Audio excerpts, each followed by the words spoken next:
Donc, tour double du croissant. Donc, la détrempe est bien froide, elle a été mise en forme. Le beurre, lui aussi, a été mis en forme. On s'assure de sa bonne plasticité. Hein. Donc, soit il a été mis dans une chambre à environ 16 degrés, ce qui fait qu'il garde sa plasticité. Soit vous l'avez stocké au frigo. Dans ce cas-là, il va falloir le ramollir un tout petit peu. L'objectif, hein, j'appuie un petit peu sur le beurre. Je touche un petit peu pour voir sa dureté. Je dois retrouver à peu près la même dureté sur ma pâte qui, elle, est absolument froide. C'est la texture qui doit être identique, la consistance, et pas la température. La pâte est froide obligatoirement. Donc on va ajuster un tout petit peu maintenant la baisse. Il faut qu'elle soit de la même largeur que le beurre et 2 fois plus haut. Donc là, je vais un tout petit peu ajuster à l'aide du rouleau. Donc ça, c'est l'étape du beurrage.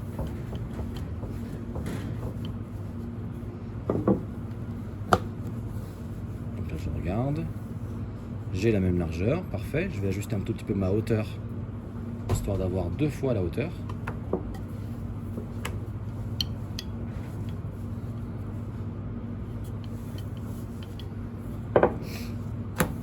On va toujours garder une forme bien rectangulaire. Je regarde où j'en suis.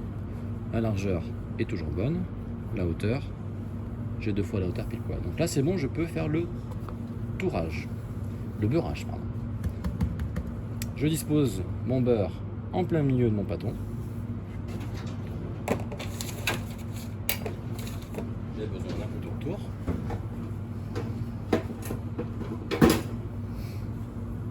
Merci.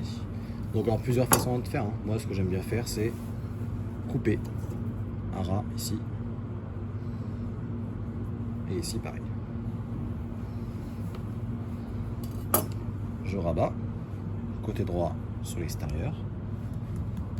Ici. J'hésite pas à tirer un tout petit peu là, dans l'angle, pour venir faire un joli ligne droite ici. Et pareil de l'autre côté, je rabats comme ça. J'étire un tout petit peu de manière à ce que les deux parties se touchent sans se superposer au milieu.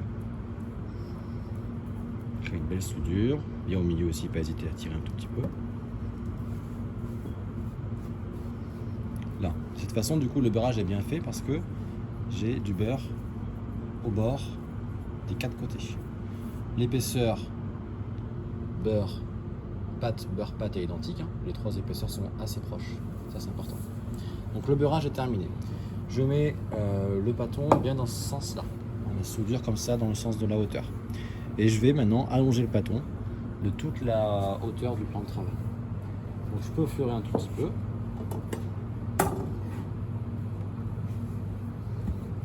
Dessous. Et maintenant, je fais ça au rouleau, obligatoire pour l'examen.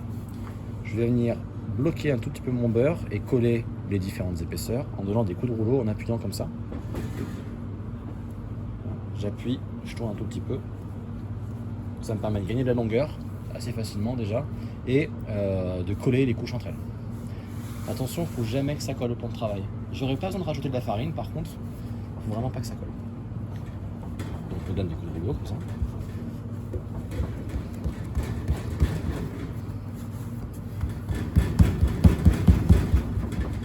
Toujours penser à garder un pâton bien rectangulaire.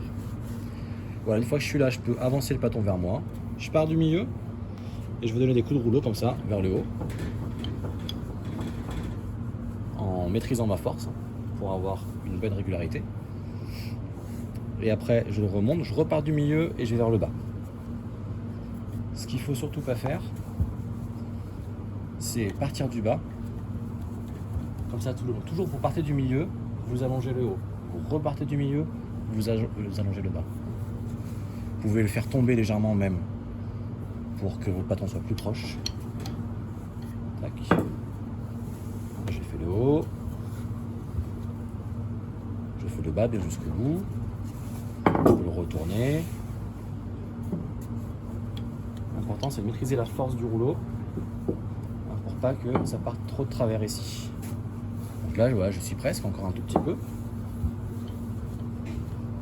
voyez, à chaque fois je décolle. Chaque coup de rouleau, hop, je le repasse un peu dans la farine. J'en rajoute pas, j'en ai largement suffisamment.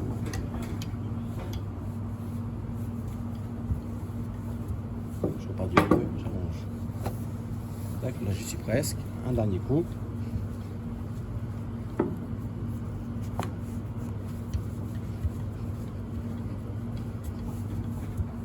Bien jusqu'au bout. Attention à ne pas laisser un bourrelet d'épaisseur là sur les bords.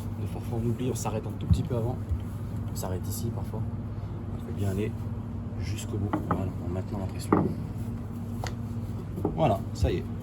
J'ai ma longueur et une régularité aussi d'épaisseur. Je peux un tout petit peu toucher comme ça pour ajuster. Voir un tout petit peu. Là c'est un peu plus épais par exemple.